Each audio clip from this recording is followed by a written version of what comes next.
Black Mountain Institute at UNLV. They've been around 20 years, and we are celebrating with so many events this year. And on November 18th, you could join comedian Maz Jobrani for a conversation at the UNLV Student Union Theater. He's going to discuss how humor can help us move through the world with BMI City of Asylum fellow and amazing poet Miriam Allah Amjadi. Free tickets are going to go quickly, so you want to visit blackmountaininstitute.org to get yours now. That's blackmountaininstitute.org.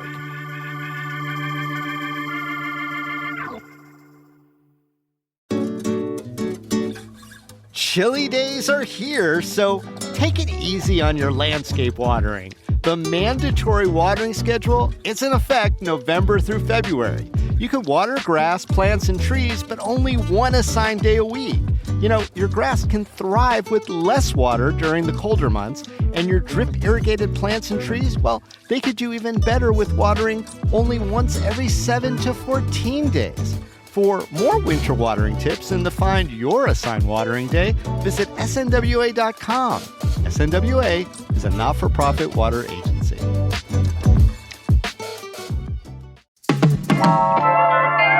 Whatever your position on immigration, the images of masked, armed individuals, maybe ICE, maybe some other agency, grabbing humans, tossing others to the ground, and refusing to provide information or even answer basic questions when asked, well, it's all pretty stark and disturbing. Today on CityCast Las Vegas, we bring back Boyd School of Law professor Michael Kagan to get an update on what's happening on the streets and the courts and what all citizens and non-citizens alike should know. Oh, and hey, we've got an extended cut of this episode in the members-only feed. Professor Kagan goes into even greater detail and more in-depth information on this hot and very important topic for our community. So become a CityCast neighbor at membership.citycast.fm and get all that good bonus content. It's Monday, November 10th. I'm David Figler, and here's what Las Vegas is talking about.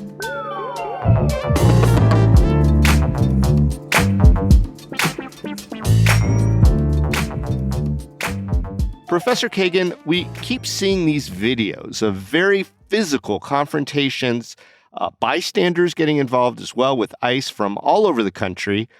Why do you think few, if any of them, seem to be coming out of Las Vegas right now? First of all, it's good to be back. Most of those videos are coming disproportionately from Southern California and Chicago. So those are the places where not only do you see the disputes over the deployment of the National Guard, but you also see a mass deployment of not only of ICE officers, but of Border Patrol officers. And we might want to get into this, but even within the Trump administration, there are different factions and there are different agencies that have different tendencies. So a lot of these most aggressive tactics, that a lot of the most extreme racial profiling seem to be associated more with Border Patrol. And they don't seem to be deployed, at least not in those numbers, to Las Vegas yet.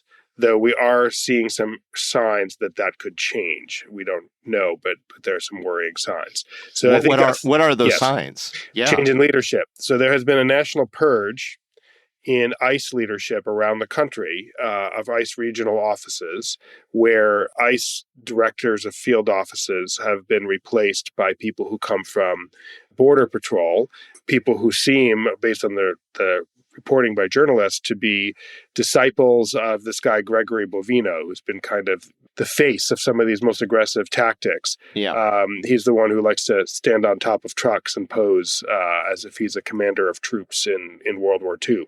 Yeah, and he also gets called into court a lot. He does. He's a busy man. So I worry for his work-life balance, of course. But the national reporting is that people more of his mold, or that he may have handpicked, are being installed in charge of regional field offices. So we don't have final word on this now, but increasingly we are now expecting such a change to happen at the Salt Lake City field office, which is in charge of Southern Nevada. So that may herald much more of those kind of aggressive tactics. If you look back to the summer that we just went through, the closure of Broadacres, which came out of a fear of exactly that kind of, federal agents swarming a place where immigrants are thought to congregate. It didn't actually happen in Vegas, though it has happened in Southern California. But that fear may have been quite reasonable just a little bit early. We'll Right. see.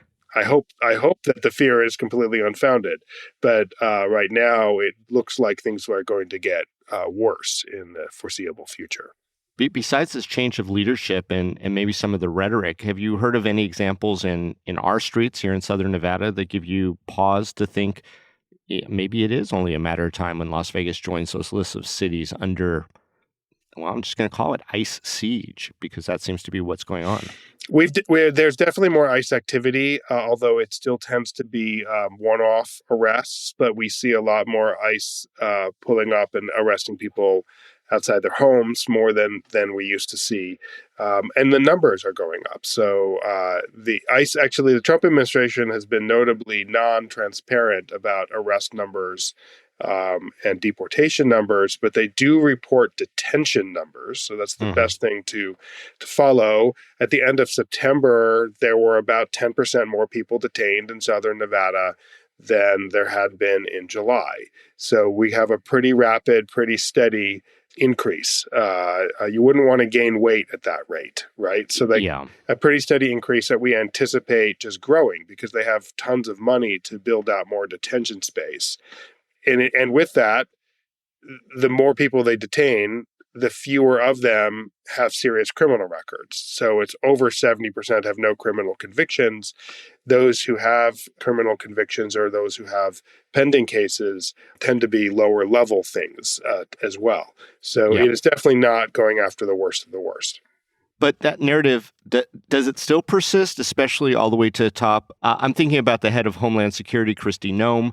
I mean, that was the strong rhetoric line in the beginning. We're only going after the worst in criminals. But, when we see neighbors who we know get detained who are not, that has that rhetoric lightened up a little bit from the top? Oh, the rhetoric hasn't lightened up at all.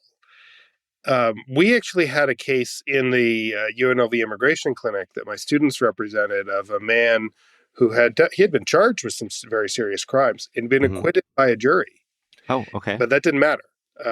They still put him up on a website labeling him one of the worst and basically treated him as if he was guilty of what he had been charged of, even though a unanimous jury in Utah had found him to be not guilty. So he was guilty, period, the end. We don't care what a jury says. Well, how's that case winding out? I mean, congrats on the victory, but...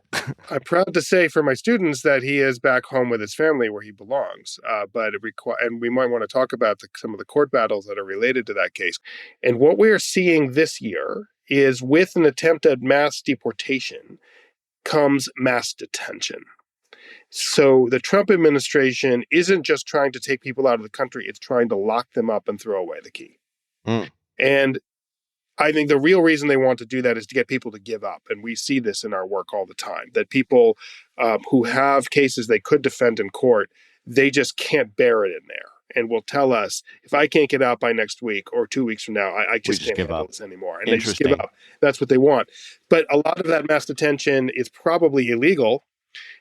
So we're challenging it across the board in federal district court across the country. Just here in Nevada, there were as many immigration-related petitions for habeas corpus filed in October as in the prior 6 months combined. Oh, wow. And, so this is a dusty old cornerstone of the Constitution. Habeas corpus is a basic right where essentially people cannot be detained without being able to go in front of someone to determine whether or not it's legitimate or not. Right. And now you're saying that these proceedings have increased. How are you doing in these writ of habeas corpus proceedings? Any specific examples where you and your colleagues are making headway? So I'll tell you a couple that have already been made public. The one I mentioned, the person who had been labeled the worst of the worst. That case involved the Lake and Riley Act that was passed. I think it's a terrible law at the beginning of the year, but most of our congressional delegation voted for it. But the way it's written seems to say that even just because someone's been charged with the crime, with a theft-related crime, that they will be locked up without even having the opportunity to ask for a bond. So Judge Boulware of our federal district court found that that would cause constitutional problems, and so read the statute to say that if you've been acquitted, you don't fall under the Lake and Riley Act, and you can get out on bond. And our client then promptly got out on the minimum bond. It may have been the first case of its kind nationally. Interesting. There's a class action that we're co-counseled with the ACLU on, relating to whether people who entered the country without inspection, but even say 20 years ago, whether if they get picked up by ICE, can they get a bond hearing? The common understanding until just about 2 months ago was yes. And now DHS and DOJ are saying, no, you're locked up forever. And so we're challenging that, as others have challenged it all across the country. And there's more coming, I can tell you. I have a petition for habeas corpus that my students have written that we're about to file on my other computer screen as I'm talking to you right now. And that's what I'll be doing as soon as we're done. Yeah, and I'm not peeking over there. You've done a good job maintaining attorney-client privilege. Yeah, you are delaying a petition for habeas corpus right now. So right. I will name you as a respondent. Fair enough.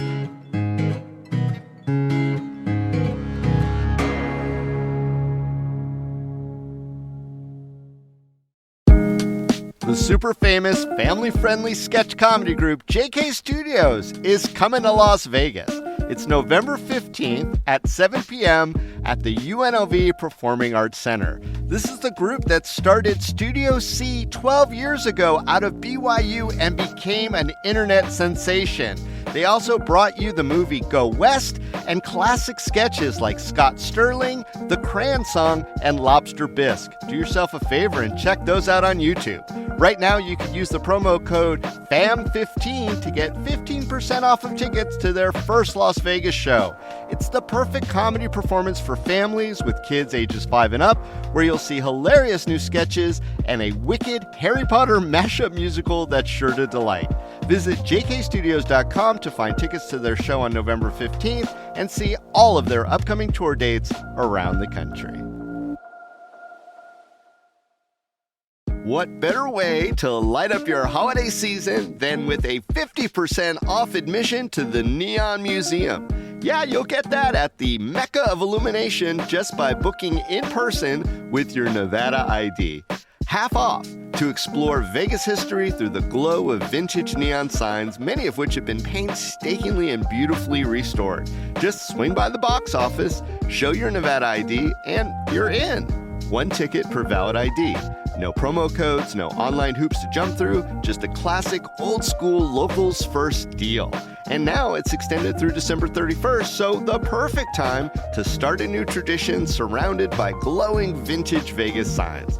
Make it a night with friends, bring visiting family, or finally check that one off your Vegas bucket list. They're also going to be open on Thanksgiving and Christmas this year, so you can experience the magic of Las Vegas history the entire holiday season. So go do it. Visit the Neon Museum and let the lights of old Vegas shine for you.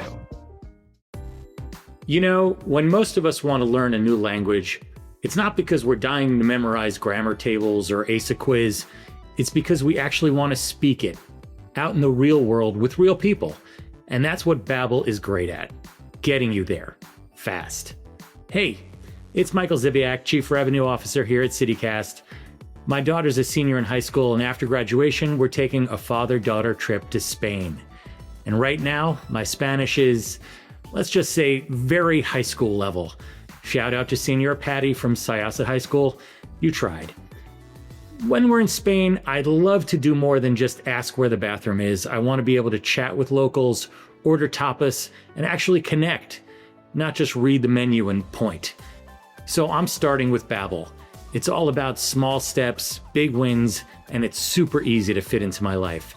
Honestly, with how busy things get here at CityCast, I love that Babbel's bite-sized, 10-minute lessons fit right into my day, between meetings or over my morning coffee. I'm excited to pick up some real-world Spanish before we go, so we can experience Spain like locals, not tourists. Doesn't that sound better? Right now, Babbel's got a special deal for our listeners.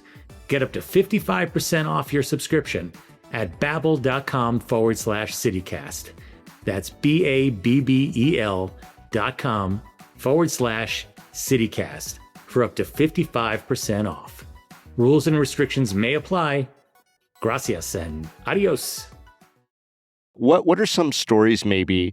You said people are giving up. What is the experience like in detention that's causing those type of reactions? What we hear from our clients is there's noise all the time. You can't sleep. That guards come and wake people up. We just had a client tell us this, woke him up at 2 a.m. to just give him some papers that could have been delivered at 2 p.m. There are sometimes complaints about rotten food. People have difficulty getting medical care. ICE actually has an incredibly high, literally a death rate nationally because of poor medical care. People will get toothaches, and it will take a very long time for them to be taken to see a dentist. I've had a case where someone was a religious Muslim, and complaints had to be filed for them to be able to get halal food. It goes on and on and on. And you also have a mixture of people in there too. That's extremely stressful. Remember, like I said, a lot of these people have no criminal convictions, or if they have any criminal cases, it's something very minor like a DUI. But there are people detained in the same detention centers who actually are very serious gang members, who do have violent histories. So it's not easy for people to be detained together in close proximity, because ICE is not arresting the worst of the worst quite often. They're often arresting landscapers and construction workers and regular people who don't have that kind of experience. And you've confirmed through, and I follow your Substack, and you're pretty good at putting a lot of stats out there. But you've confirmed that the majority of people who have been taken into custody in Southern Nevada do not have either any or any significant criminal history. I'm just relying on ICE's own Excel spreadsheets that they publish. That's where I get that information from.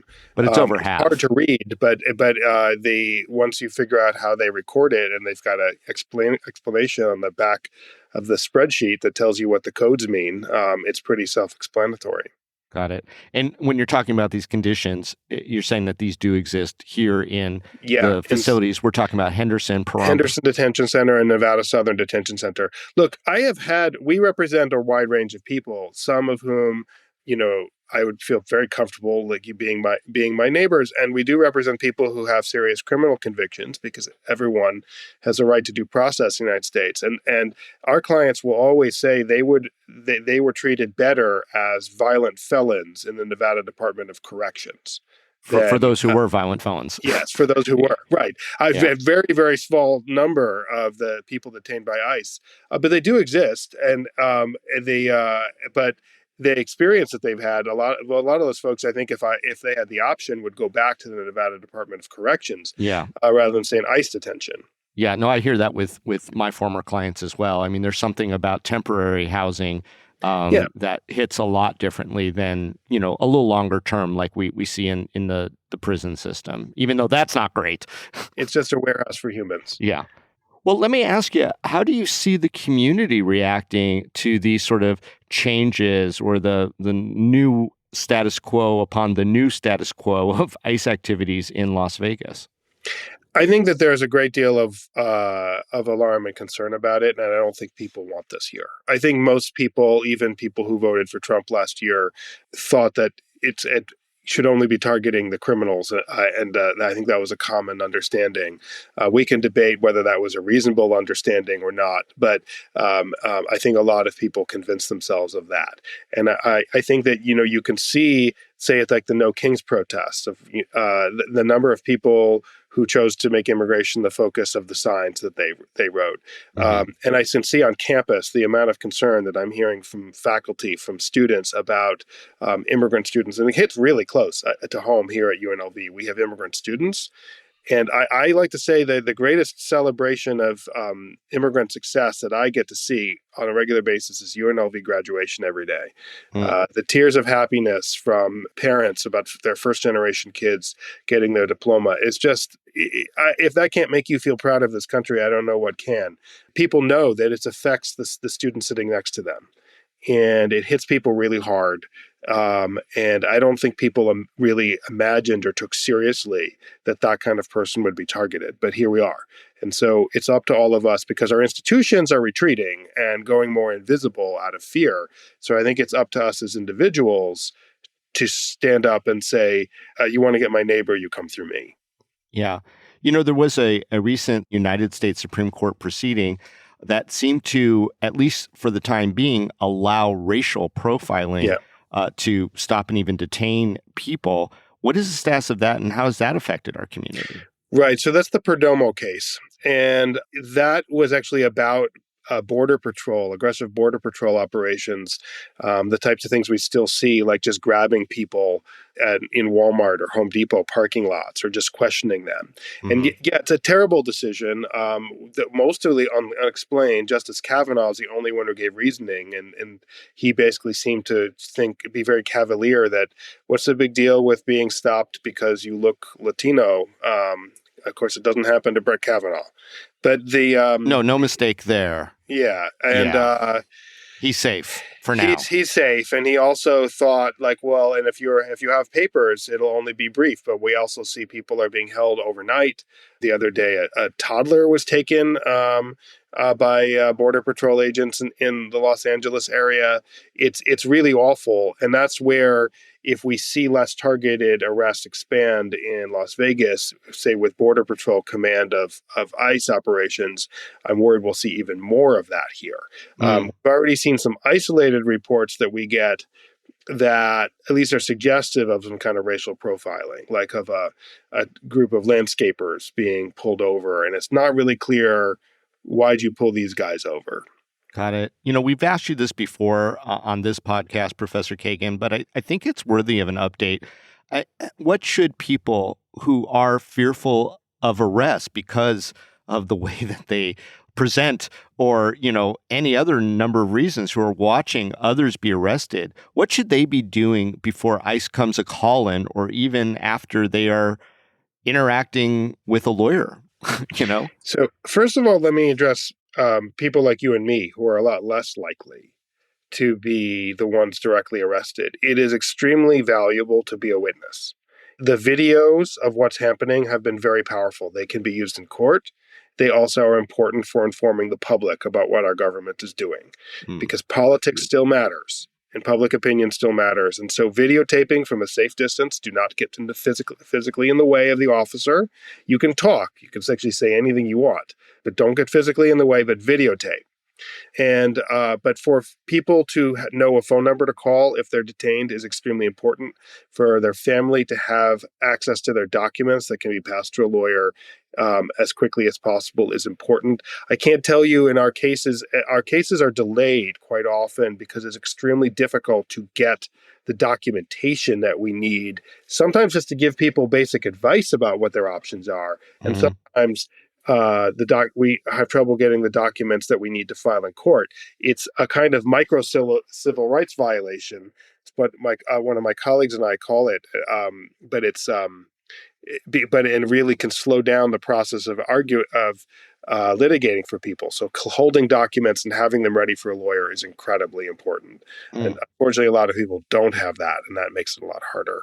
Are there efforts or preventive measures that are being taken right now to stop the arrests of people in our community? I mean, are you seeing anything in our community where people are petitioning the government or driving beyond, like, the sporadic No Kings protests? So I'm not sure that there's a way to directly slow down ICE other than the litigation that we've talked about, actually, that I think the ACLU has really been at the forefront of doing. We've been involved in some of those cases. I think making sure that there are legal constraints. In a democracy, you want legal constraints on what law enforcement can do, because the difference between a man with a gun and a law enforcement officer is law. Right. And so lawyers are really important there. Support your local lawyer. But not a message that typically resonates, but I think in this case, maybe. But it's true, because that is who are you. Look, nobody likes oncologists either, but sometimes you need them. So the other thing, I just I do believe we are in a very dangerous state overall in the United States, with immigration being exhibit A of a slide towards authoritarianism and fascism. The problem, I think, a lot of people do understand this, but it leads people to a kind of nihilistic, nothing can be done, where we already don't have a democracy. I don't think that's true. I have lived in authoritarian countries. We are still a lot more democratic. We have a voice. There are levers. There's a governor's election next year, right? So that is a lever of pressure, right? That if public opinion in Nevada makes it more difficult for Governor Lombardo to run for re-election, if there's aggressive ICE action here, then that is something that could actually protect some of our neighbors. That's the kind of thing that I think people should pay attention to, and we have to keep using those levers until they are fully gone. We still have them. Yeah. I think Lombardo would argue, if you put a Dem in here, it'll be even worse. I'm doing what I can to keep them at bay. I'm not here to speak for the governor, but it is a complicated issue, and it's certainly going to come into play in the next election cycle. I guess I want to end on this. I mean, you've kind of explained how ICE activity has definitely changed within the year. What about 2026? It's just around the corner. What worse can happen, especially in communities like ours? So they have, because of the big, beautiful bill, they have more money essentially than any law enforcement agency, maybe in the history of the world, has ever had. And it's only beginning to be spent, both to hire more officers and expand detention space and expand their capacity about how many people they can take and hold and deport. There's a whole bunch of things I'm worried about with that capacity, because instead of having a loaded gun on the table, you're talking about having a loaded artillery cannon sitting on the table. And then with that, obviously, there's a change in leadership of people who seem like they have a much more aggressive approach, who are more likely to use a lot of racial profiling. That's what we've already seen in LA and Chicago and elsewhere. And then I'm worried about the recruitment. Who are they actually able to hire? There's been a lot of disturbing reports about who actually is signing up for these jobs at ICE and whether they're being vetted. Yeah. How well are they being vetted? What are their orientations? There is a real danger of dangerous people being empowered by federal law enforcement. So there's also politics, right? We just had elections that should send, in a healthy democracy, would send a warning sign to the people in power right now that they might want to change their direction before the larger midterm elections next year. We'll see whether that kind of political gravity still works, but I think that it may, and I still have some hope for that. And I include in that for Nevada, where there is a political calculus for, at least in theory, why they might want to hold back on being more aggressive here. But I'm not wholly confident that's what's going to happen. Yeah. So despite being on the front line, despite seeing what you see, despite being able to report on it, thank you, you still have a little bit of hope in you. I'm really glad to hear that. That's a good way to end this. Look, we have lost, just this semester with my students, we've had some brutal losses that hit real hard. And we've also gotten to see a man who was kept away from his family, hug his wife and kids, and drive home. And you have to savor that and then move on to the next. Professor Michael Kagan, thanks for coming back and explaining all this to us on CityCast Las Vegas. It was good to talk to you again.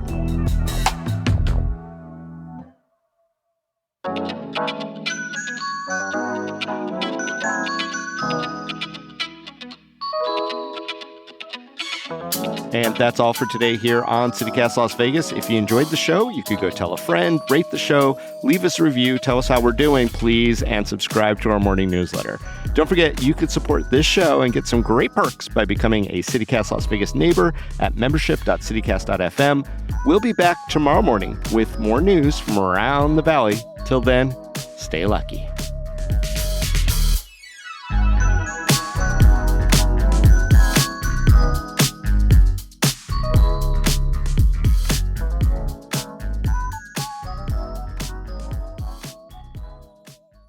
Guess what? CityCast has some news.